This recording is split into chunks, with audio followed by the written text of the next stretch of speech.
नमस्कार, आप सभी का बहुत बहुत स्वागत है विद्या भारती पूर्व छात्र परिषद महाकौशल पेज में।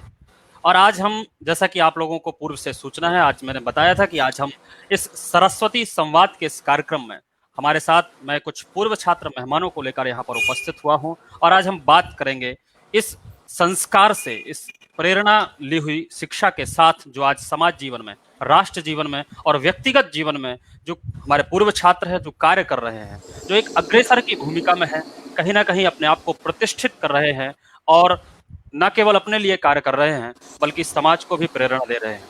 और साथ ही इस शिक्षा को, जो उन्होंने सरस्वती शिशु मंदिर से शिक्षा प्राप्त की है, इस शिक्षा को कहीं ना कहीं ऐसी जगह प्रतिष्ठित कर रहे हैं कि लोग उसको देखते हैं और जिसके कारण आज हमारे विद्यालयों को और इस पूरे संगठन को लाभ है। मैं सबसे पहले अपने अतिथियों का परिचय करा देना चाहता हूं। हमारे साथ जुड़े हुए हैं हमारे पड़ोसी राज्य, थोड़ा सा पास में ही है, बहुत दूर नहीं है।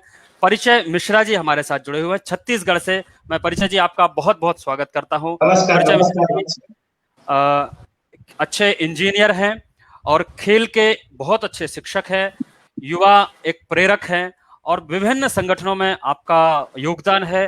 अनेक संगठनों में आप कार्य करते रहते हैं, युवाओं के प्रेरणा स्रोत एक प्रकार से हम कह सकते हैं। परिचय मिश्रा जी हमारे बहुत अच्छे अभिन्न मित्र हैं। परिचय जी आपका हमारे इस लाइव शो में बहुत बहुत स्वागत है, सरस्वती संवाद में आपका स्वागत है।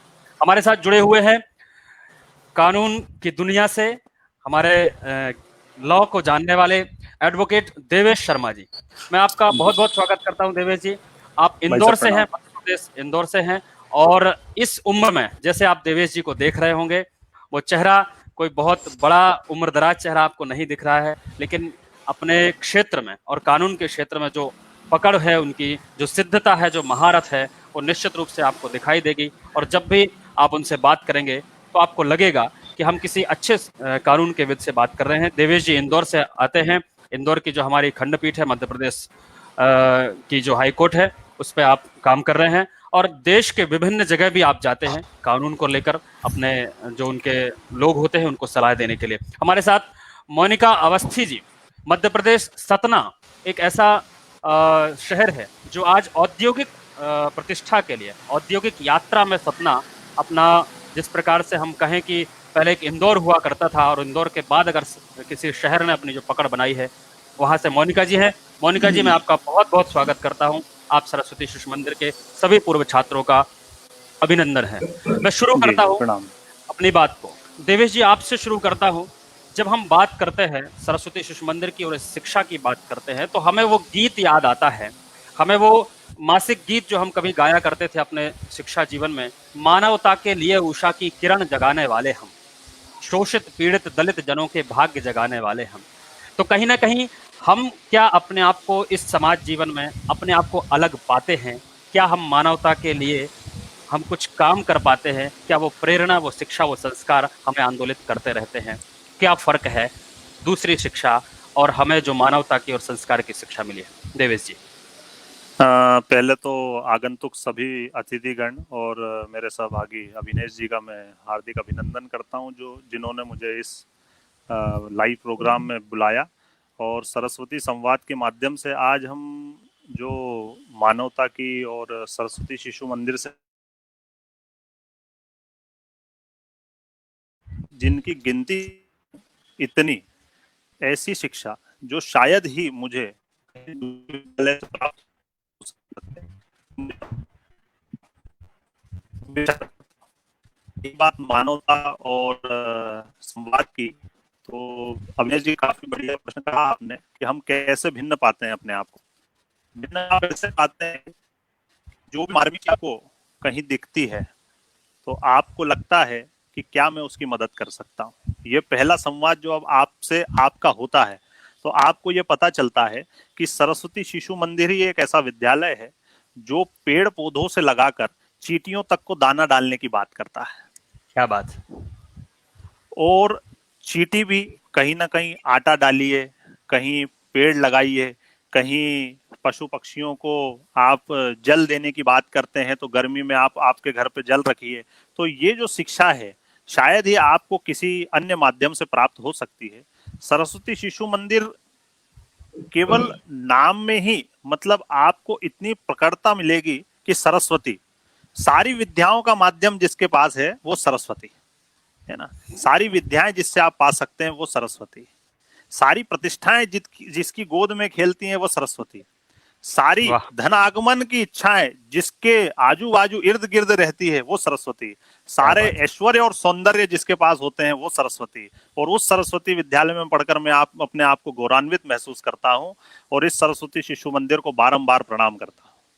क्या बात है, क्या बात है। ये जो सरस्वती की संकल्पना, इस सरस्वती शब्द की, और मैं तो कहता हूं कि देवेश जी आपने सरस्वती संवाद को ही सार्थक कर दिया कि जिसके चारों तरफ सब कुछ है और वो सरस्वती हमें मिली हुई है। परिचय जी, मैं आपके पास आता हूं। आप जी जी छत्तीसगढ़ में काम करते हैं और केवल ना केवल छत्तीसगढ़ में काम कर रहे हैं, मुझे तो लगता है कि देश भर के नौजवान आपसे जुड़े हुए हैं, अन्य अन्य जो आपके युवाओं के संगठन है। तो जब हम युवाओं के साथ नेतृत्व करते हैं और जब हम बात करते हैं कि युवा जिस ओर चलता है उस ओर जमाना मुड़ जाता है, और हमको जमाने का रुख मोड़ने की ताकत कहीं ना कहीं शिक्षा से मिलती है। तो कहीं वो मैं आपका आप कुछ एक ऐसा उदाहरण हमें प्रस्तुत करें, आप अपने जीवन की कोई एक ऐसी घटना कि कुछ ऐसा परिवर्तन हुआ हो जब हमने विद्या भारती को ज्वाइन किया हो और उसके बाद से आज तक की यात्रा, और हमारे अंदर वो ताकत कहीं ना कहीं उस शिक्षा से आती है। सबसे पहले तो मैं आदरणीय कविवर अविनेश जी का बहुत बहुत धन्यवाद ज्ञापित करता हूँ कि आपने मुझे इस कार्यक्रम में आमंत्रित किया। हमारे बीच हमारे मित्र देवेश जी हैं, भूमिका दीदी हैं। तो जैसा आपने कहा कि अभी देवेश जी ने बताया कि सरस्वती एक वास्तविक में हम उस विद्यालय से पढ़े हैं जिस विद्यालय के नाम में ही मंदिर लगा हो। एक मंदिर से हमारा एक उद्गम हुआ है, हमारे जो जीवन का पल्ला हुआ है। मैंने अपने जीवन का कहा जाए एक स्वर्णिम युग का कहता हूँ। लोग बोलते हैं कि 14 साल का वनवास भगवान राम ने काटा, तो शिशु मंदिर में पढ़ने वाला छात्र 14 साल का ही वनवास, जो एक सुखद वनवास होता है जिसको उसके जीवन में बार बार आने की कल्पना करता है, जो अरुणोदय से लेकर कक्षा 12वीं तक का जो 14 साल होता है वो एक स्वर्णिम पल होता है उस विद्यार्थी के लिए, जो मैंने जिया है। और आज जो भी मैं समाज के जीवन में हूँ, मैं पूरा श्रेय विद्या भारती को देना चाहता हूँ, शिशु मंदिर को देना चाहता हूँ, जिन्होंने मुझे इस काबिल बनाया कि मैं समाज में अपना एक अलग स्थान बना सकूं। एक ऐसी छोटी सी घटना मैं आपके समक्ष रखना चाहूंगा। मैं कक्षा 11वीं में था, क्योंकि मुझे भी नहीं पता था कि परिचय मिश्रा वास्तविक में परिचय मिश्रा क्या है। मुझसे ही मेरा परिचय कराने वाले एक ऐसे गुरु थे, आदरणीय ओम प्रकाश सोनी जी। उनका अभी निधन हो चुका है, हमारे बीच नहीं है। मेरे हिंदी के टीचर हुआ करते थे। जनरली हम लोग जो हिंदी और सामाजिक विज्ञान की कक्षाएं होती थी उसमें लोग सोया करते थे, तो स्वाभाविक सी जो बात हमारे अंदर भी वो आती थी, हम लोग सोते थे। तो लेकिन एक ऐसा जो शिक्षक था, कभी कभी बोला जाता है कि शिक्षक ऐसा होता है यदि उसके पढ़ाने की कला हो तो सोते हुए छात्र को भी वो जगा देता है। तो मुझमें जो हिंदी के प्रति और एक विषय के प्रति जो ललक जगा वो आदरणीय ओम प्रकाश आचार्य जी के माध्यम से जगा। एक बार जवानी पाठ वो पढ़ा रहे थे, मैं सबसे आगे मुझे बिठाया करते थे, उनके प्रिय छात्रों में से एक था। तो ग्राम सिंह का अर्थ होता है गली का कुत्ता, तुम न खेलो ग्राम सिंहों में भवानी, ऐसा एक पंक्ति आता है उसमें। हमारे क्लास का एक बड़ा उद्दंड छात्र था, मेरा बहुत अच्छा मित्र है, मैं नाम नहीं लेना चाहूंगा उसका। उसको इंगित करते हुए उन्होंने ग्राम सिंह कहा। तो नाम ले लेंगे तो आज उन तक भी आवाज चली जाएगी और उनको लगेगा कि मेरे मित्र हैं विवेक राज सिंह ठाकुर, मेरे अच्छे मित्र हैं। और थोड़े क्लास में होते हैं ना एक गुंडा दादा टाइप के, जो हमारे भाई टाइप के लोग, वैसे थे वो। और अच्छे भी प्रतिष्ठित व्यक्ति है, अच्छे खिलाड़ी है वो राष्ट्रीय स्तर के। तो उनको तो मैंने जोरदार ठहाका लगाया। और ओम सोनी आचार्य जी की एक आदत होती थी कि वो उससे थोड़ा सा सुधारने की बहुत प्रक्रिया करते थे कि सुधर जाए लड़का, अच्छे से हो जाए। तो अब जैसे कि आचार्य जी पीरियड लेके चले गए, तो बाकी छात्रों की तरह मैंने भी ग्राम सी करके उसको चिढ़ाना शुरू किया। और वो वापस जब कक्षा में आकर लौटे तो वो देखे कि ये का जो माहौल था उसमें उन्होंने पूछा कि किसने इसे ग्राम सी कहा, क्यों आप इसे चिढ़ा रहे हो, जैसा भी है। तो मैंने ईमानदारी से खड़े होकर कहा कि आचार्य मैंने किया है ऐसा। और उनका प्रिय छात्र होते हुए भी उन्होंने एक ऐसा तमाचा मेरे गाल पे जड़ा कि वो तमाचा मेरा जीवन बदल दिया। ऐसा तमाचा मैंने खाया कि उसके बाद मैं वास्तविक में पलट कर नहीं देखा और अपने आप को एक अलग मोड़ पे जो लेके गया। उस तमाचे के बाद उन्होंने मुझे बुलाया, समझाया कि तुम अपने आप को पहचानो, तुम क्या कर रहे हो, तुम्हारा जो फील्ड है वो अलग है, तुमको समाज में एक नया कीर्तिमान स्थापित करना है। तो उन्होंने मुझसे मेरा परिचय कराया। वो जीवन का ऐसा दिन है कि आज तक फिर मैंने पलट कर नहीं देखा और एक उनके आशीर्वाद से नई सीढ़ी को आगे चलते जा रहा। ये मेरे जीवन की एक सुखद घटना थी, जिसको मैं चाहूंगा कि बार बार वो पल मेरे जीवन में। बहुत बहुत ये कई ऐसे दृश्य होते हैं, कई ऐसी घटनाएं होती हैं और निश्चित रूप से कुछ चीजें ऐसी होती है। मोनिका दीदी, मेरी आवाज आप तक जा रही होगी और शायद यदि मुझे आप सुन पा रहे हैं तो मैं आपसे ये पूछना चाहता हूं कि कुछ चीजें ऐसी है जीवन में, माँ है, हमारे बचपन के दोस्त हैं और हमारी स्कूलिंग है, हमारा विद्यालय है।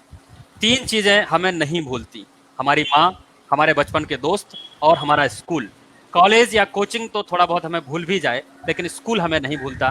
मोनिका दीदी, आपको कितना याद है सरस्वती शिशु मंदिर और आज उस प्रेरणा से हम कितना आगे बढ़ रहे हैं?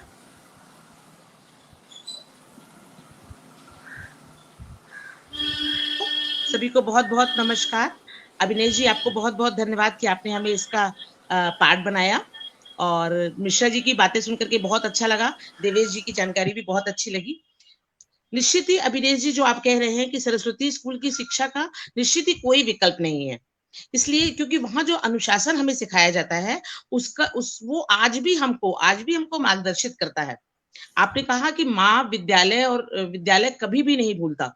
विद्यालय तो रग रग में बसा है, और बहुत ही हमारे लिए तो बड़े सौभाग्य की बात है कि हम जिस सरस्वती स्कूल में यहाँ पढ़े हैं, आज भी उसके पाठ हैं। आज भी हम वहाँ रोज हर हफ्ते महीने में जरूर जाते हैं। और भगवान की दया से ऐसा है कि मेरा ऑफिस है, मैं LIC में जॉब भी करती हूँ, मेरा ऑफिस हमारे सरस्वती स्कूल के ठीक सामने है। तो मुझे तो वो जो रोड है, जहां पर हमें, जिस रोड से हमें जाना होता है, वो शिशु काल से लेके अभी तक मैं वहीं जा रही हूँ। वाह 14 साल स्कूल का और 25 साल ये दोनों मैं आज भी जा रही हूँ। तो मुझे तो बहुत ही अच्छा लगता है, और विद्यालय कभी भी नहीं भूल सकता। वहां के जो पूर्व छात्र हैं हमारे, अभी जो भी हम लोग सारे लोग कांटेक्ट में हैं, हम लोग आपस में एक दूसरे से इंटरेक्शन करते हैं, और बहुत अच्छा लगता है। और हमें ऐसा लगता है कि जो सरस्वती स्कूल के जो छात्र हैं या छात्राएं हैं, वो इतना समाज के लिए कार्य करने की कोशिश करते हैं। मतलब ये चीजें बहुत और जगह मिसिंग है। हमारे यहाँ इस पूर्व छात्र जरूर, मतलब जब भी कभी ऐसा पता चलता है कि वो बड़ा समाज सेवा कर रहा है और ये कर रहा है, और जब हम आगे बढ़ करके देखते हैं तो पता चलता है वो पूर्व छात्र हमारे सरस्वती स्कूल का है। तो हमें बड़ा गौरव होता है इस बात का कि हमारे स्कूल में जो समाज सेवा मार्गदर्शन दिया गया है, उसका हम लोगों के रग रग में बसा हुआ है, और वो हमारे लिए हमेशा मार्गदर्शित करती रहती है हमें। मोनिका जी, जैसा बताया कि LIC में भी काम करते हैं, इसके साथ स्वयं का उनका एक उद्यम है, उनका स्वयं का अपना एक स्वरोजगार भी है, और उसको लेकर भी वो काम करती रहती हैं और हम सबको प्रेरणा देती है। मैं तो जब भी उनसे बात करता हूं तो बड़ा सकारात्मक उनका उत्तर रहता है विद्या भारती के लिए और समाज जीवन के लिए। देवेश जी, जब हम इन संस्कारों की बात करते हैं, और जैसा कि बहुत सारी चर्चाएं हमने की और एक भूमिका भी हमने, अपना परिचय सबने दिया कि विद्यालय हमें याद आता है, सारी चीजें याद आती हैं, लेकिन जब हम अपने सार्वजनिक जीवन में हैं या अपने प्रोफेशनल जीवन में हैं, और आप जिस प्रोफेशन से आते हैं, या वकील कहें तो थोड़ा सा वैसे भी डर लगता है, और पुलिस हो, वकील हो, या ऐसे जो लोग हों जिनसे सीधा सीधा अपन जब पूजा करते हैं तो लगाते हैं कि इनके पास कम जाना पड़े या कम इनसे पाला पड़े। लेकिन कहीं ना कहीं हम जिस शिक्षा से आते हैं, जिस संस्कार से आते हैं, वो हमें इस चीज को, समाज में जो भ्रांति है या समाज में जो अवधारणा है, उसको खत्म करने की प्रेरणा देती है। या कोई ऐसी घटना हुई हो कि मैं इस संस्कार से आता हूँ, इसलिए मुझे ऐसा नहीं करना, या मुझे थोड़ा और आगे आके मदद करनी है, या उस प्रोफेशन को और लोगों को अच्छे से समझाना है, मैं आपसे जानना चाहता हूँ। देखिए अभिनेश जी, वकालत बहुत अच्छा प्रोफेशन है। लोगों ने पुलिस और वकालत को न जाने क्या समझ रखा है क्योंकि हम तो एक माध्यम है कानून का, जो हाँ तर्क देता हूँ उसके बीच में भी, कि ये एक ऐसा माध्यम है जो शोषित और वंचित लोगों को लड़ने का अधिकार देता है ना। पुलिस एक ऐसा एडमिनिस्ट्रेशन है जो शायद नहीं रहे तो उद्दंडता की हद हो जाए, है ना, और शायद कानून न रहे और वकील न रहे तो शायद एक ऐसा विक्टिम जो खुद को पीड़ित महसूस करता हो, उसको कभी न्याय न मिले, है ना। तो न्यायपालिका और एडमिनिस्ट्रेशन अपने आप में गौरवान्वित महसूस करने वाली चीज़ है। हाँ, आपने एक बात सही कही कि हम किसी को इनवाइट भी नहीं कर सकते कि अब आप पूजा अगरबत्ती लगाते हैं कि हमारा इनसे पाला ना पड़े। बिल्कुल सत्य बात है, क्योंकि मैं कभी भी किसी को चाय पे इनवाइट नहीं कर पाता कि आओ कभी कोर्ट चाय पीने क्योंकि वो पहले घबरा जाता है कि यार चाय पीने कोर्ट बुला रहे हैं साहब, है ना। तो ये वास्तविकता है, लोग डरते हैं, किंतु डरने की बात नहीं है। यदि आपने कुछ गलत नहीं किया है, किसी के साथ कुछ गलत नहीं किया है, तो ये आपका रक्षण भी करेगा, बिल्कुल रक्षण करेगा। आपने एक बहुत अच्छा प्रश्न पूछा कि आपको कैसे भिन्न करती है ये प्रोफेशनलिज्म और एक मानवता, कैसे भिन्न करती है। बड़ा अच्छा उत्तर इसका मैं देना चाहूँगा। अभी कुछ दिन पहले की एक घटना है कि एक सामान्य सा व्यापारी, एक मैं नाम नहीं लूँगा क्योंकि हमारे प्रोफेशन में ईमानदारी होती है कि आप यदि अपने क्लाइंट्स का नाम ना लें, है ना। एक व्यक्ति मेरे पास आता है और वो कहता है कि साहब मैंने किसी व्यक्ति से 10 लाख रुपए उधार लिए हैं, है ना, 10 लाख रुपए उधार लिए हैं, पर अभी मेरा मन नहीं है उसको देने का। क्या कहता है वो कि अभी मेरा उसको मन नहीं है देने का, तो क्या ऐसा आप कर सकते हैं कि देवेश जी इसमें कुछ ऐसी चीज हो जाए जो उसको पैसा ना देना पड़े। तो आप यकीन मानेंगे, वो घर पे मुझे आया बात करने और मैंने उसको बकायदा प्रणाम किया कि भाई साहब आप जैसे लोग यदि देश में हो जाएं तो शायद लोग एक दूसरे से व्यवहार करना बंद कर दें, है ना। और मैंने उसको बकायदा कि मैंने कहा भाई साहब मैं ऐसे केसेस लेने में वंचित रहूंगा अपने आप को, क्योंकि क्या है कि जिस व्यक्ति से आपने कुछ ले रखा है और उसको आप आज इच्छा नहीं है आपकी देने की, ऐसा करके आप उसको टालना चाह रहे, तो शायद ये केस लेने के लिए मैं अभी इतना परिपक्व नहीं हुआ हूँ कि मेरी वकालत को मैं ऐसे स्टार्ट करूँ, है ना। तो काफी ऐसे माध्यम बनते हैं कि केवल आपका जमीर जो होता है, जो आपका अंतरात्मा जो होती है, वो आपको इन चीजों से करने से मना भी करती है कि यार ऐसे काम मत करिए। तो ये भी एक प्रोफेशनलिज्म का एक आपका वो होता है जो कहीं ना कहीं आपको एक माता पिता का जो अनुग्रह आपको मिला है, उनकी शिक्षा मिली है, स्कूलिंग हुआ है आपका, और साथ में सरस्वती का आपको जो अनुग्रह हुआ है, तो उस अनुग्रह से तो आप कतई ये काम न कर सकेंगे और आपका मन भी आपको ये नहीं करने के लिए कहीं ना कहीं मना करेगा। बहुत बड़ा मैसेज आपने दिया है कि हम जिस संस्कार से आते हैं, जिस घर से आते हैं और जिस स्कूल से आते हैं, वो आपको रोकता है, वो आपको टोकता है और कहीं ना कहीं अंतर्मन वो कचोटता है और वो कहता है कि ये नहीं करना और ये करना। परिचय जी, कुछ दिनों पहले माननीय प्रधानमंत्री जी ने फिट इंडिया की बात की थी और उस फिट इंडिया में देश भर से 7 ऐसे जो लोग हैं जो इस फिट इंडिया मूवमेंट में काम कर रहे हैं, उनसे संवाद भी किया था। आप खेल जगत से जुड़े हुए हैं, खेल में आपका महारत हासिल है, खेल में आपकी रुचि है, तो हम जब जिस शिक्षा की बात कर रहे हैं, जिन संस्कारों की बात कर रहे हैं, वो शिक्षा, वो संगठन खेल को किस स्तर तक ले जाने की बात करता है और खेल में जो समरसता, सद्भाव, समन्वय और फिट इंडिया में वो कितना फिट है, मैं आपसे जानना चाहता हूँ।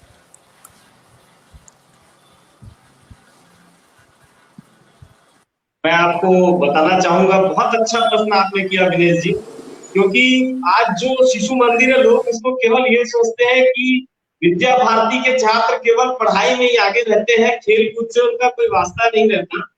तो फिट इंडिया मूवमेंट जो इतना बड़ा मूवमेंट प्रधानमंत्री जी ने जो दिया है और उसके लिए इतने बड़े एम्बेसडर को उन्होंने चुना, ऐसे एम्बेसडर जो देश में अपना एक अलग नाम, विदेश में अंतरराष्ट्रीय स्तर पर अपना एक अलग नाम पहचान बना चुके हैं।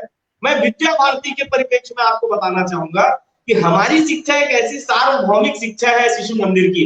आप हम सभी ने कि कक्षा अरुणोदय से लेकर 12वीं तक की पढ़ाई में हमारा एक पीरियड, एक कालखंड, जो अंतिम कालखंड होता था, 7वां कालांश, 8वां कालांश जिसको हम कहते थे, वो खेल का, व्यायाम श्रृंखला का, योग का, ये बिल्कुल हर विद्यालय में आज भी रहता है। वहां से जो लोगों के मन में खेल के प्रति रुचि बढ़ती है, आज फिट इंडिया के तहत जो नई शिक्षा नीति आई है, उसमें इस चीज को इम्प्लीमेंट किया गया है कि हर विद्यालय में 1 घंटे का समय अंतिम कालांश आपका खेल के लिए है, व्यायाम के लिए, योग के लिए, ऐसे चीजों के लिए अनिवार्यता हो, उसको उन्होंने अप्लाई किया। इसके लिए मैं एक खेल शिक्षक के होने के नाते, खेल की विधा से जुड़े होने के नाते उनका धन्यवाद भी ज्ञापित करता हूँ।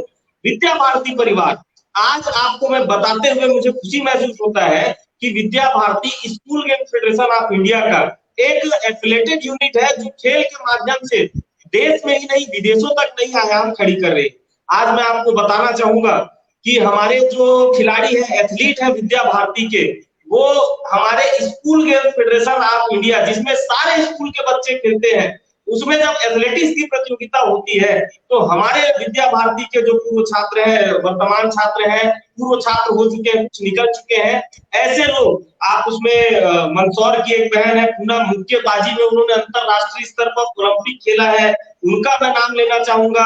हमारे बीच अभी school game federation of India में जो कहा जाए कि हैमर थ्रो होता है और जो हमारा गोला फेंक होता है जिसे हम शॉटपुट कहते हैं, उसका वर्ल्ड रिकॉर्ड स्कूल गेम में बनाने का नाम विद्या भारती के छात्र के नाम है, जिन्होंने अपने खेल के प्रदर्शन से देश में ही नहीं पूरे जो एशियन गेम्स होते हैं स्कूल लेवल के खिलाड़ियों के, उसमें एक नया कीर्तिमान स्थापित किया अपने शॉटपुट के माध्यम से, अपने हैमर थ्रो के माध्यम से। ये सबसे बड़ी विद्या भारती ने उपलब्धि दी और बताया कि विद्या भारती का छात्र केवल पढ़ाई नहीं, साथ ही साथ अन्य गतिविधियों में, उसमें खेल में भी वो अलग पारंगत हासिल हो सकता है। और इतने लोग खेलो इंडिया में, अभी आपको बताना चाहूंगा 3 साल में जो खेलो इंडिया मुहिम हमारा स्टार्ट हुआ है, छत्तीसगढ़ मध्य प्रदेश से ही कम से कम 11 खिलाड़ियों का चयन विभिन्न खेलों में। पिछले सबसे पहले साल जब खेलो इंडिया का मुहिम आया तब मध्य प्रदेश छत्तीसगढ़ का मैं बता रहा हूँ, देश का आंकड़ा नहीं बता रहा हूँ, हमारे ही अभी क्षेत्र की बात कर रहा हूँ,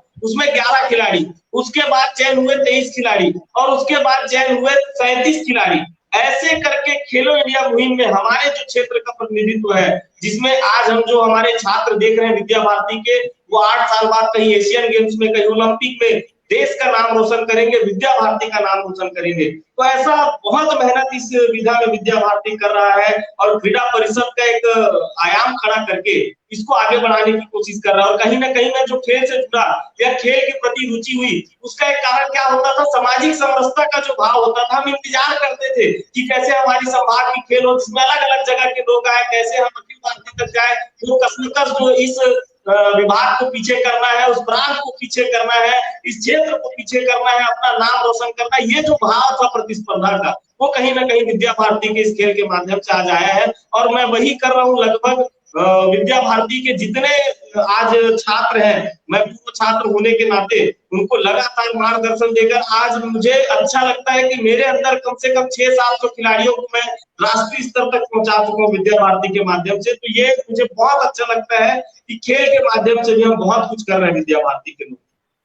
ये बहुत सार्थक जानकारी परिचय जी ने आप सब श्रोता और दर्शकों को दी है, और मुझे लगता है कि ये स्थायी रूप से, ये हमारा जो लाइव शो है बाद में स्थायी रूप से हम सबके साथ रहने वाला है। तो ये जानकारी हम बार बार हम इसको देख भी सकते हैं और सुन भी सकते हैं।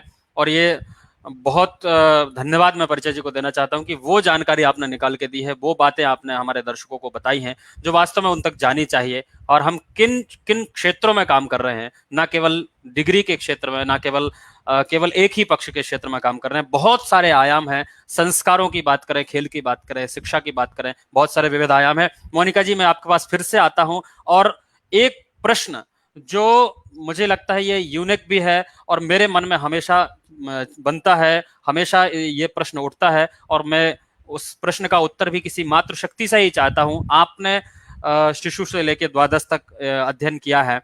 हमारे यहाँ एक परंपरा है, हम अपने जो अध्यापिकाएं हैं उनको दीदी कहते हैं, और क्लास में हम भैया और बहन, ये संकल्पना आज भी विद्यमान है। तो जो मातृशक्ति के सम्मान की बात हम जब करते हैं, जिस शिक्षा में समाहित है, जिस संगठन में समाहित है, उसका नाम होता है विद्या भारती। तो वो भैया बहन की संकल्पना और वो दीदी की संकल्पना, कहाँ तक हमें इस समाज को, जो जिस समाज के स्वरूप को हम देखना चाहते हैं, वो कितना सार्थक है उसको ले जाने के लिए, और कितना आप उसके लिए धन्यवाद देंगे? अभिनय जी बहुत बहुत धन्यवाद। मैं ये बोल रही थी कि ये तो संकल्पना बहुत अच्छी है, जब हमारे मुंह से भाई शब्द निकलता है या अपनी जो आचार्य हैं उनके लिए दीदी शब्द निकलता है, तो एक अलग अंदर से भाव पैदा होता है। वो भाव इस तरह का होता है कि जो हमारे संस्कारों में घुल जाता है। जब हमारे संस्कारों में घुल जाता है तो हमारे मन में किसी भी प्रकार की दुर्भावनाएं नहीं आ पाती, या जो हमारे यहाँ की हमारे साथ के भैया होते हैं उनके मन में भी एक भावना होती है कि हमें अपनी अपनी बहनों की, अपनी दीदियों की रक्षा करनी है।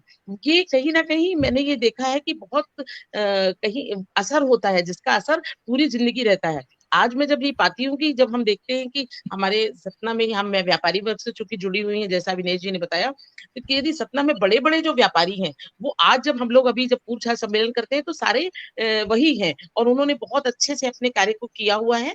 और जो ये बहनों की संकल्पना, भाइयों की संकल्पना, आज भी हम लोग ये देख महसूस करते हैं कि उनकी आंखों में एक सम्मान की दृष्टि होती है। ये हमारे जो संस्कारों में सम्मान डाला गया है, इसका ये बहुत बड़ा महत्वपूर्ण महत्व रखता है। कि इसलिए भी बहुत महत्वपूर्ण रखता है कि हम हमारी जो दैनिक लाइफ है इसमें हम बहुत सारी चीजें जैसे टीवी के माध्यम से बहुत सारी चीजें गलत देखते हैं या यूट्यूब में या जो भी चीजें, लेकिन जो हमारे अंदर घुसा हुआ है वो चीजें जो हमारे अंदर हैं वो आपको हमेशा प्रेरित करती रहती है। विद्या भारती की ये चीज के लिए मैं बहुत बहुत धन्यवाद देना चाहूंगी। जी, अब मैं बस वही जानना चाह रहा था कि ये जो कॉन्सेप्ट है, भाई बहन वाला कॉन्सेप्ट है या दीदी वाली जो संकल्पना है, ये संकल्पना जब हम कहीं से निकलते हैं और इस उम्र में भी जब हम कहीं जाते हैं और पीछे से हमारा उस समय का कोई पढ़ा हुआ आपकी उम्र से या उस समय का कोई आपका बैचमेट जाता है और मोनिका दीदी ऐसा करके जब आवाज देता है तो निश्चित रूप से मन प्रसन्न हो जाता है, बहुत अच्छा लगता है। मैं देवेश जी मैं केवल एक चीज आपसे जानने की कोशिश करना चाहता हूं कि आज जब हम सामाजिक परिदृश्य की बात करते हैं, पूरा देश समरसता, समन्वय और सद्भाव को लेकर आगे बढ़ना चाहता है। सबका साथ सबका विकास, ये कोई पार्टीगत बात नहीं है, ये लीगल है और ये होना भी चाहिए। तो मैं केवल आपसे ये जानना चाह रहा हूं कि आप जब समाज जीवन में जाते हैं या देखते हैं तो एज अ शिशु मंदिर के पूर्व छात्र कितना समाज में अभी समन्वय, समरसता और सद्भाव, मुझे कहीं ना कहीं ऐसा लगता है कि समन्वय हो गया है, समरसता हो गई है, कहीं सद्भाव का थोड़ा सा अभाव दिखाई देता है। उसके लिए हमें आगे क्या करना होगा और आप कितना समाज जीवन में देखते हैं? अविनेश जी, पहले तो बहुत अच्छा टॉपिक आपने लिया कि समरसता, सद्भाव, और समरसता तो आ गई है, अब सद्भाव आना बचा है। सद्भाव के लिए आपको दोनों पहलुओं को देखना बड़ा आवश्यक है, क्योंकि ये बड़ा मार्मिक शब्द है, सद और भाव। अच्छे विचारों का आना अच्छी बात है, पर उन भावों से उसको करना ये अलग बात है। क्या बात है? तो ये सद्भाव हुआ आपका। समरसता, आप अपने से उन्नत और अपने से मतलब नीचे तक के स्तर पे जो भी व्यक्ति काम कर रहा है उसको समकक्ष बिठा के जब आप काम करेंगे तो वो समरसता कहलाएगी। अति उत्तम से सर्वोत्तम पे पहुंच जाना और सर्वोत्तम से आप कहीं ना कहीं ऐसी कल्पना करना कि मेरे साथ जो नीचे काम करने वाला है उसको भी मैं सर्वोत्तम तक लाऊं, ये समरसता कहलाएगी। और यही कहीं ना कहीं समृद्ध भारत और सबका साथ सबका विकास के लिए एक प्रेरणादायक वर्ड है। सबका साथ सबका विकास पार्टीगत भले ही ना हो, किंतु ये हर मानव के लिए उतना ही जरूरी है जितना हर व्यक्ति विशेष के लिए अपनी दैनिक दिनचर्या होती है। सद्भाव, आप पर्टिकुलर यदि विद्या भारती की बात करेंगे तो मैं ये दावे के साथ कह सकता हूं कि सद्भाव उसमें पहले दिन से ही आ जाता है। क्यों? क्योंकि जब वो विद्यालय पहुंचता है और केवल एक मंत्र पढ़ता है, सर्वे भवन्तु सुखिनः, सर्वे सन्तु निरामया, सर्वे भद्राणि पश्यन्तु, मा कश्चित् दुर्भाग् भवेत्, तो जब ये वर्ड का उपयोग करता है तो उसके मनोचिकित्सक वैज्ञानिक भी ये कह चुके हैं कि आपका जो माइंड होता है वो आपको सभी के सुख की कामना के लिए प्रेरित करता है। उसके बाद आप देखेंगे कि सरस्वती शिशु मंदिर की दिनचर्या का बड़ा मतलब इसमें महत्व जाता है समरसता और सद्भाव में, कि हर विद्यालय का हर बच्चा, आप कितना भी वो उद्दंड होगा, विद्यालय में ऐसा नहीं है कि बाकी विद्यालयों के बच्चे उद्दंड होते हैं और सरस्वती शिशु मंदिर के उद्दंड नहीं होंगे, कुछ ना कुछ उद्दंडता उनमें भी है, किंतु उद्दंडता का भी उनमें किसने क्या किया है। हाँ, उस उद्दंडता के बीच में भी एक मार्मिकता उनके भीतर जो छुपी है वो कहीं ना कहीं उनको सरस्वती शिशु मंदिर से जोड़ता है। आप देखेंगे कि हम सुबह ओम भूर्भुवः स्वः तत्सवितुर्वरेण्यं भर्गो देवस्य धीमहि धियो यो नः प्रचोदयात्, जब हम इसकी बात करते हैं तो आप एक सद्गुण लेते हैं अपने आप में और सद की करने की इच्छा करते हैं, ये आपको सद्भाव भी देता है। आप जब याकुंदे पढ़ते हैं, याकुंदे तो तुषार हार रदवला या वीणा वरदंड मंडित करा, जब आप ये पढ़ते हैं तो आपको कहीं ना कहीं माँ सरस्वती का आशीर्वाद मिलता है। आप जब पढ़ते हैं चंदन है इस देश की माटी, तपोभूमि हर ग्राम है, हर बाला देवी की प्रतिमा, बच्चा बच्चा बच्चा राम है। बच्चा, तो क्या आपको एक बात। समरसता का भाव मिलता है। जब आप रामायण देखते हैं तो आप शबरी के बोल भी याद आते हैं कि हे राम जी, मुझे आप नवाड़ भक्ति का ज्ञान बताइए। तो आपको वहां से नवोदय भक्ति भी मिलती है कि एक शोषित और वंचित समाज को भी कहाँ गले लगाया जा सकता है, वो हमें हमारे राम ने सिखाया।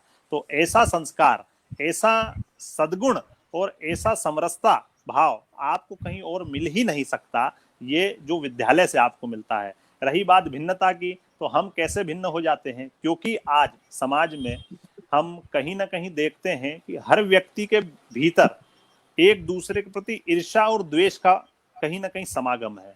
और ईर्ष्या और द्वेष का समागम सद्भाव और समरसता का कहीं ना कहीं घोर विरोधी है ना। जब आप इन दोनों चीजों को मिक्सअप करेंगे तो विरोधाभास होना बिल्कुल संभव है, क्योंकि नेगेटिव से नेगेटिव मिलके हो सकता है पॉजिटिव हो जाए, पर पॉजिटिव से पॉजिटिव मिलना, मैं भी सही और तू भी सही, ये कतई नहीं हो सकता। ये आप ये कतई नहीं हो सकता। और ये जब नहीं हो सकता तो आप सद्भाव की कामना हर दूसरे व्यक्ति से करें। ये कहीं ना कहीं, अभी जैसे इंदौर के सूनत जी करके हमने पापा जी जिनके नाम से मशहूर थे, उनका भी कुछ 2-4-5 दिन पहले देहांत हुआ। और काफी संवेदनशील व्यक्ति, एक ऐसा व्यक्ति जिसने समाज जीवन में, मैं मानता हूँ सच्चे वाहिगुरु भक्त, मैंने एक पोस्ट भी डाली उनके लिए, सच्चे वाहिगुरु भक्त, कि एक ऐसा व्यक्ति जिसने एक बच्ची की अस्मियता को बचाने के लिए अपनी पगड़ी खोल के उसको उड़ा दी, इससे बड़ा उदाहरण आपको जीवन में कहीं देखने को नहीं मिलेगा। तो ऐसे व्यक्ति के लिए भी मतलब ये सद्भाव और समरसता को समझने वाले लोग, हमारा देश उन्नत नहीं अति उत्तम है और उन्नति की ओर बढ़ता ही चला जा रहा है। पर इस सद्भाव और समरसता के माध्यम से हम कहीं ना कहीं विद्या भारती को अग्रणी इसलिए महसूस करते हैं क्योंकि बाकी स्कूलों में हो सकता है फैशनेबल चीजें ज्यादा दिखाई जाती हो, किंतु मंत्रोच्चार जो आपको सरस्वती शिशु मंदिर में सीखने को मिलेगा, आपके बच्चों को कहीं और सीखने को नहीं मिल सकता। बहुत बड़ी बात देवेश जी। और वैसे तो देवेश जी को लोग कितना जानते हैं, मेरे तो अच्छे मित्र हैं, कभी भी वो कंपैरिजन पे कभी जाते नहीं हैं, कभी वो क्रिटिसाइज पे जाते नहीं हैं, लेकिन जो सच है वो सच को कहने की ताकत रखते हैं, सच को कहने का साहस और सलीका रखते हैं। और ऐसे देवेश जी हमको बता रहे थे वो शिक्षा कहाँ तक हमको लेकर जाती है। छत्तीसगढ़ की जब हम बात करते हैं तो परिचय जी से बात हो, छत्तीसगढ़ की बात हो या किसी से भी बात हो, और नक्सलवाद की चर्चा ना हो या उस पर कितना हमने काम कर लिया है और कितना हम जागरूक हैं और जिस शिक्षा से हम आते हैं, जिस संस्कारों से हम आते हैं, मेरा प्रश्न उसी शिक्षा और संस्कारों के इर्द गिर्द ही घूमता रहेगा। लेकिन राष्ट्रीय मुद्दे जो मैं आप सबके सामने रख रहा हूं, जो विषय रख रहा हूं, कि कहीं ना कहीं ये नक्सलवाद की समस्या है या अन्य समस्या है, तो परिचय जी मैं आपसे केवल इतना ही पूछना चाहता हूं कि इस पर जो काम हो रहा है प्रशासनिक रूप से या हम पूर्व छात्रों के माध्यम से या समाज के अन्य लोगों के माध्यम से, तो सकारात्मकता की ओर जाने की दिशा अभी कितनी बनी है? क्या अभी भी डरा हुआ समाज है? क्या अभी भी हम डर रहे हैं या नहीं, हम कुछ नए रास्ते की तरफ आगे बढ़ रहे हैं?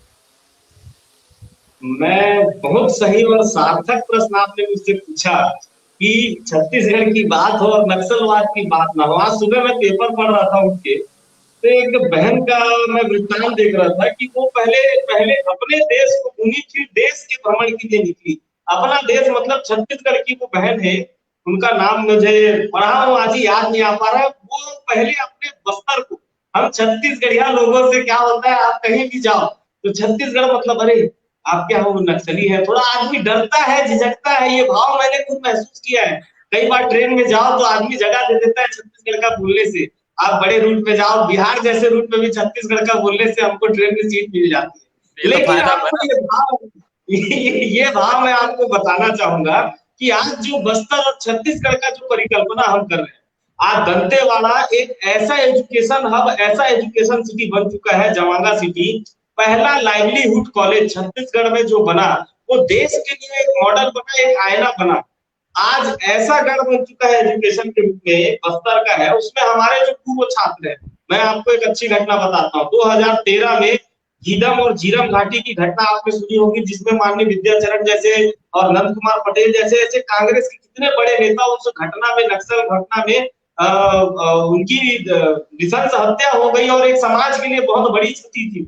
वो नक्सल घटना के बाद आज मैं आपको बताना चाहूंगा उसी गीदम के क्षेत्र में जब कोरोना काल आता है तो विद्या भारती के पूर्व छात्र इतने बड़े मात्रा में सहयोग के लिए आगे आते हैं। सूखा अनाज की बात हो, चाहे कपड़े की बात हो, चाहे जब तूफान आया, अभी आंधी तूफान आया तो कई ऐसे विद्यालय हमारे जो उड़ गए, उसमें हमारे जो पूर्व छात्रों ने एक अपनी भूमिका, देश हमें देता है सब कुछ हम भी देना सीखे, ये विद्या भारती से हमने सीखा है कि हमने देश से बहुत कुछ लिया है, हम क्या दे सकते हैं। तो पूर्व छात्र के अंदर जब मैं वो भाव देखता हूँ, बस्तर जैसे अंचल में, नारायणपुर, सुकमा जैसे, जहां पे एक हमारे पूर्व छात्र ऐसे हैं जो 3000 वृक्ष मित्र बनाने का संकल्प लिए हैं और सभी को ट्री गार्ड के रूप में स्टील का ट्री गार्ड दान करके और लोगों को एक अलग प्रेरणा दे रहे हैं समाज में। उनके इस मेहनत से उन्होंने 3000 से शुरुआत किया, आज वो 30,000 तक पहुंच चुके हैं, इतने लोग उनके साथ जुड़ते गए। तो ऐसा जो हमारा नक्सल प्रभावित का पूर्व छात्र है वो भी इस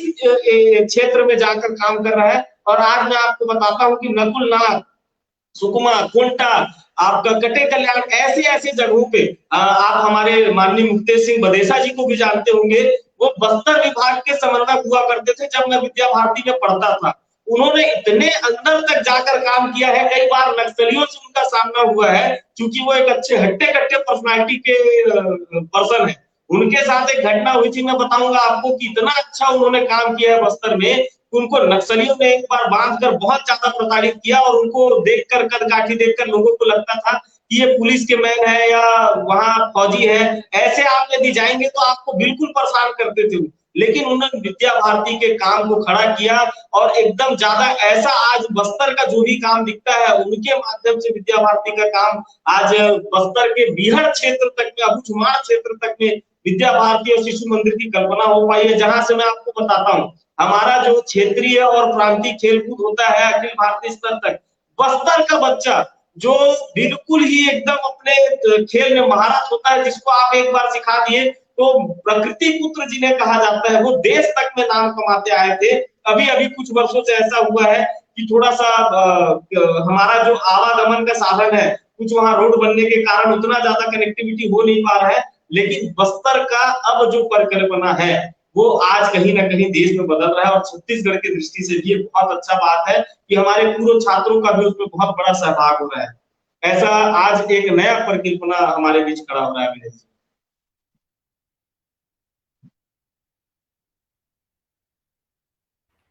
केवल मैंने ये प्रश्न परिचय जी से या जो भी प्रश्न मैंने देवेश जी से किए, ये केवल हम इसका हमारा उद्देश्य, हमारे सरस्वती संवाद का उद्देश्य केवल ये नहीं है कि हम एक ही चीज का गुणगान गाएं। हमारे इस सरस्वती संवाद का उद्देश्य यह है कि हमारा पूर्व छात्र कितना जागरूक है, कितनी ज्यादा चीजों को जानता है, समाज से सरोकार रखता है और वो समाज से जुड़ा हुआ होता है अपने व्यक्तिगत काम करते हुए भी।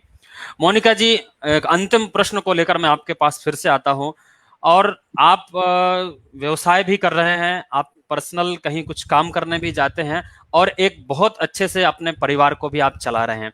मातृशक्तियों के ऊपर परिवार को चलाने की एक जिम्मेदारी भी होती है, वैसे ये 50-50 है, दोनों को ही चलाना चाहिए, लेकिन फिर भी गृह मंत्रालय आपके हाथ में ही रहता है। तो जो हमने ये संस्कार लिए या जो शिक्षा ली, जो हमारा भोजन मंत्र है, जो हमारी वंदना है, जो हमारी प्रार्थना है, जो हमारा विसर्जन मंत्र है, कहीं ना कहीं हम नेक्स्ट पीढ़ी को, अगली पीढ़ी को अपने ही परिवार में, अपने या तो रिलेटिव्स में या अपने ही परिवार में अपने बच्चों को देने की कोशिश करते हैं, और वो कितना हम दे पाते हैं।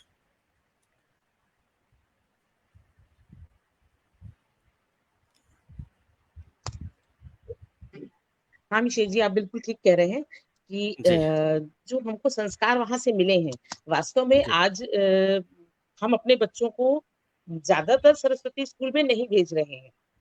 ये इसका ये बहुत बड़ा कारण ये है कि लोगों के में जो अंग्रेजी माध्यम का जो क्रेज है, या हम जब हम बड़े हुए तो हमें ऐसा समझ में आने लगा कि अंग्रेजी बहुत आवश्यक थी, तो एक चेंज आया। तो लेकिन जो भी हम ये महसूस करते हैं कि जो सरस्वती परिवार के माता पिता हैं आज भी, वो अपने बच्चों को देने की पूरी कोशिश करते हैं और एक हद तक बच्चे ले भी पाते हैं। पर वो संस्कार जो स्कूल में मिलते थे वो कैसे संभव है? हम जो चीजें 8 घंटे 6 घंटे स्कूल से लेकर आते थे, वो हम अपने बच्चों को मात्र कुछ घंटों में देने की कोशिश करते हैं। उतना संभव नहीं होता।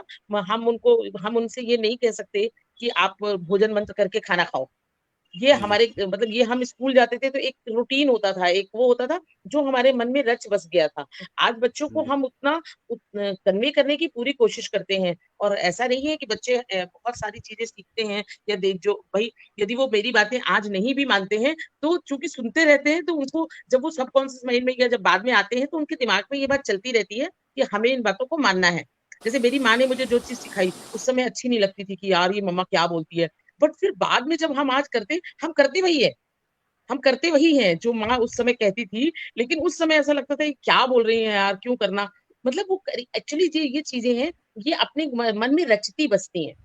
तो सरस्वती स्कूल का जो अपन भोजन मंत्र था या सुबह अपन कराग्रे वस्ते लक्ष्मी करते थे या अपन माता पिता के पैर छूना है, ये हम अपनी नेक्स्ट पीढ़ी को कन्वे कर रहे हैं, निश्चित ही कन्वे कर रहे हैं और कन्वे हो रही है। ऐसा नहीं है कि कन्वे नहीं हो रही है, लेकिन अभी प्रॉब्लम परेशानी की बात ये है कि हम पूरी शिक्षा जो है विद्या भारती के माध्यम से नहीं दे करके सरस्वती स्कूल में बच्चों को नहीं भेज करके, मैं आपको बता रही हूँ कि जितने भी हमारे पूर्व छात्र हैं यदि सतना में जितने भी हम यदि अपन उनका एनालिसिस करें तो इनमें से 90% लोगों के बच्चे नहीं पढ़ रहे हैं सरस्वती स्कूल में।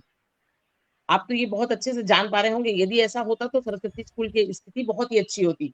ये चूंकि अपन आपस में लोग हैं तो अपन ये बोल सकते हैं, पर ये चीजें नहीं हो रही हैं जो होनी चाहिए, जो होनी चाहिए। तो हम उतने अच्छे संस्कार या वो कैसे दे सकते हैं जो हमारे आचार्य दिया करते थे, जो हमारी दीदियां दिया करती थी, जो भैया बहन का कॉन्सेप्ट था। आज कोई भी अंग्रेजी माध्यम के बच्चे अपने अपने साथ के बच्चों को भैया बहन नहीं बोलेंगे, क्योंकि उनको उनके संस्कार में नहीं डाला गया है। और हम उनको जब कन्वे करते हैं कि ऐसा होता है तो वो इन चीजों का मजाक उड़ाते हैं। क्यों?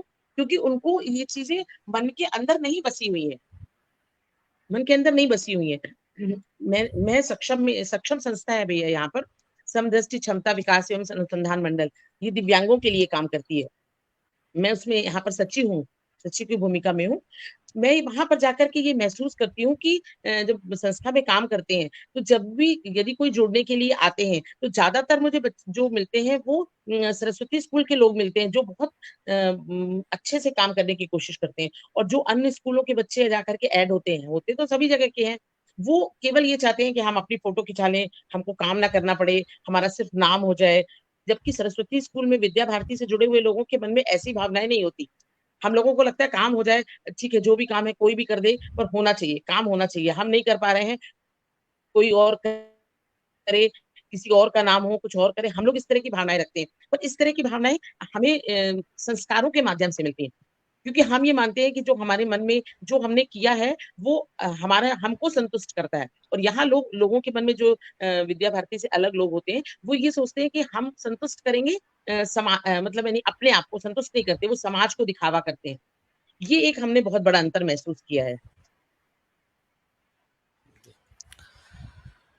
मैं इसलिए ये पूछना चाह रहा था क्योंकि आज पेरेंट्स जो भी हैं, जो माता पिता हैं, वो या तो अपने बच्चों को उसी संगठन की संस्था में भेजना चाह रहे हैं या नहीं भेज पा रहे हैं, जो भी है ये बात का प्रश्न है। किंतु ये बहुत वाजिब सा है कि हम चाहते हैं जो संस्कार हमें मिले हैं वो संस्कार अगली पीढ़ी तक हम पहुंचाएं। मेरा एक सामान्य सा प्रश्न है आप सभी जो हमारे अतिथि हैं सबसे, कि देवेश जी, परिचय जी, मोनिका दीदी, जब हम समाज में आगे बढ़ते हैं और कोई एक टैग हमारे साथ लग जाता है, कोई संस्कार हमारे साथ लगा हुआ होता है, तो कहीं ना कहीं हमें बचना होता है चीज़ों से। ये परिचय जी जा रहे हैं, अच्छा ये तो विद्या भारती से जुड़े हुए, ये तो शिशु मंदिर के पूर्व छात्र हैं। ये देवेश जी जा रहे हैं, अच्छा वकील साहब हैं लेकिन ये शिशु मंदिर के पूर्व छात्र हैं। तो कहीं ना कहीं हमको लगता है क्या कि ये हमेशा याद रखना पड़ता है, या नहीं तो दूसरे लोग याद दिला देते हैं।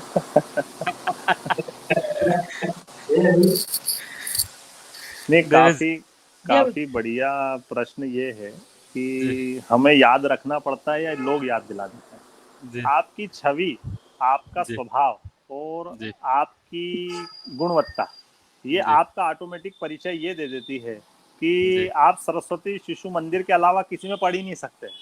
सबसे बड़ी बात तो ये है कि नहीं ये तो छात्र वहीं का होगा, क्योंकि जब आप किसी भी जगह जाएंगे तो आपको लोग ये बोलना चालू हो जाते हैं कि हाँ सरस्वती से पढ़े हो, बराबर, ठीक है, समझ गया मैं। मतलब उसका अगला सेंटेंस जैसे आप अपने किसी से बड़े से बात करेंगे, हाँ नहीं बस हमारे समझ में आ गई सारी बातें, बस इतनी बात में वो सारी चीजें परिचय अपना खत्म कर देता है कि भैया हाँ हम जो है आपको समझ गए कि आप कैसे हैं। जी तो ये एक बड़ा माध्यम होता है अपने आप को बताने का, क्योंकि जी मैंने आपको पहले इस वाक्य में ही ये कहा कि सरस्वती सारे सार्वभौमिक जगत की जननी है ना, और समस्त ऐश्वर्यों को प्राप्त करने वाली और देने वाली है ना, उस जी माता के हम भक्त हैं। और मैं जीवन में मेरे ये अनुभव करता हूँ कि उन्हीं के अनुग्रह से जो कुछ भी आज मैं हूँ वो उन्हीं के अनुग्रह से हूँ, और आगे भी जो है वो माता का आशीर्वाद मुझे मिलता रहे, और मैं आप लोगों के माध्यम से देश के प्रति, अपने समाज के प्रति, अपने जीवन काल में उत्तरोत्तर सभी लोगों के लिए अच्छा काम कर पाऊँ, और समाज को अच्छे से अच्छी दिशा निर्देश और अपने भीतर जो भी मंशा है उसके अकॉर्डिंग काम कर पाऊँ, और मेरी स्वयं की तरक्की के साथ साथ देश हित और सभी समाज जनों की तरक्की हो, ऐसा मेरा अनुग्रह रहता है हमेशा। बहुत बहुत धन्यवाद देवेश जी। परिचय जी, आप तो थोड़ा आंदोलन की दुनिया से जुड़े हुए हैं, आप तो आंदोलनकारी व्यक्तित्व के धनी हैं और निश्चित रूप से आंदोलन के मौके भी आपने देखे हैं। तो कहीं ना कहीं पीछे से कोई कह रहा हो कि भैया आप ऐसा क्यों कर रहे हैं, आप तो वहां से रिलेटेड हैं, तो कहीं हमको कोई याद दिला देता है या याद रखना पड़ता है कि नहीं हमको ये करना है और ये नहीं करना, ये जो डू एंड डोंट्स जिसकी बात हम करें। मैं आपने बहुत अच्छा सवाल सभी से किया है। जी मैं एक चीज आपको कहना चाहता हूँ, मैं जी इंजीनियर हूँ, मैं खेल शिक्षक भी हूँ और एक छात्र नेता के रूप में स्थापित रहा हूँ। तो ये इसीलिए मैंने विद्या भारती का एक छात्र हो सकता है जो सारे कर्मों में या कहा जाए सारे कलाओं में माहिर हो सकता है, क्योंकि हमको सर्वगुण संपन्न बनाया जाता है विद्या भारती में। हमको वैदिक गणित भी पढ़ाया जाता है, हमको घोष दल में शंख और अनक भी बजाना सिखाया जाता है, हमको खेल भी खिलाया जाता है। तो एक ऐसा चरित्र निर्माण कर दिया जाता है कि हम जब सामाजिक जीवन में आते हैं तो हमारे मन में एक ऐसा भाव आ जाता है कि आगे पीछे जैसा भी दाएं बाएं जाओ, आपकी हरकत देख के कोई भी इंसान आपको कह देगा कि ये विद्या भारती का छात्र है, ये शिशु मंदिर का छात्र है। जो एटीट्यूड आ जाता है, एटीट्यूड मतलब एक कहा जाए कि घमंड या वो नहीं, एक संस्कार भरा जो आपका चरित्र निर्माण जो होता है, जो आप सफलता की चरितार्थ की ओर जब समाज में आप अग्रसर होते हैं, तो वहां से आपका जो व्यक्तित्व होता है, आपकी चाल से, आपके ढाल से, आपके बात करने के तरीके से कोई भी इंसान आपको जान डालता है कि आप शिशु मंदिर के छात्र हैं, विद्या भारती के पूर्व छात्र हैं। तो थोड़ा सा सार्वजनिक जीवन में कई जगह कि कहीं हमारे मुंह से कोई ऐसा वाक्य ना निकल जाए जो समाज में कुछ गलत हो जाए, या कहीं कुछ ऐसी हरकतें ना हो जाए, तो ये मन में थोड़ा कहीं ना कहीं शंका होता है कि हमारा जो व्यक्तित्व होगा वो समाज के लिए एक आईना होगा और विद्या भारती का दर्पण का समान वो प्रतिबिंब बनाएगा। तो थोड़ा कहीं ना कहीं मन में भाव रहता है सार्वजनिक जीवन में कि हमको थोड़ा सा, हम जैसा प्रदर्शन करेंगे, हम जैसा हरकत करेंगे, वैसा लोग हमसे सीखेंगे। तो ये थोड़ा सा कहीं ना कहीं रहता है। आपने बहुत अच्छा प्रश्न किया है। ये क्योंकि हमारे जीवन में आता है और जब हम काम करते हैं तो निश्चित रूप से बहुत सारे लोग हमें मिलते हैं और ये बहुत बड़ी बात है। मैं अपने दर्शकों को भी बता देना चाहता हूं कि हमारा विद्यार्थी या हमसे इस संगठन से जुड़ा हुआ विद्यार्थी ये हमेशा ध्यान रखता है कि हमारी जड़ें क्या हैं, हमारे जो संस्कार क्या है, हमारा जो मातृ संगठन है वो क्या है और उसने हमें क्या प्रेरणा दी है और हम उसको लेकर आगे बढ़ते हैं। ये बहुत बड़ी बात है और इस विषय को लेकर आज हम चर्चा कर रहे थे। ये सरस्वती संवाद का उद्देश्य केवल इतना है कि आप उन पूर्व छात्रों से मिलें जो समाज जीवन में, व्यक्तिगत जीवन में और राष्ट्र जीवन में कुछ कर रहे हैं और जिनको ये याद है, जिनको ये भान रहता है कि मैं एक ऐसे संस्कारों से आता हूं, मैं एक ऐसी शिक्षा से शिक्षित हूं और दीक्षित हूं जो मुझे हमेशा याद दिलाती है कि देश हमें देता है सब कुछ, हम भी तो कुछ देना सीखें। मानवता के लिए उषा की किरण जगाने वाले हम, या वो हमेशा याद रखता है कि अम्ब विमल मति दे। और ऐसे मां शारदा से हम प्रार्थना करते हैं कि पूरे देश को, समाज को और आज जो इस समाज में जो चुनौतियां हैं इसमें विमल मति की जो साधना है, ये विद्या भारती की, सरस्वती शिशु मंदिर की, कि आज पूरा समाज विमल मति युक्त हो, अम्ब विमल मति दे। तो उसकी प्रार्थना करते हुए मैं हमारे जो अतिथि है, हमारे जो मेहमान हैं, आदरणीय परिचय जी, देवेश जी, मोनिका दीदी, इन सबका बहुत बहुत आभार करता हूँ। एक निवेदन है कवि महोदय से। आप कवि हैं और समाज में एक कवि क्या होता है, जहां न पहुंचे रवि वहां पहुंचे कवि।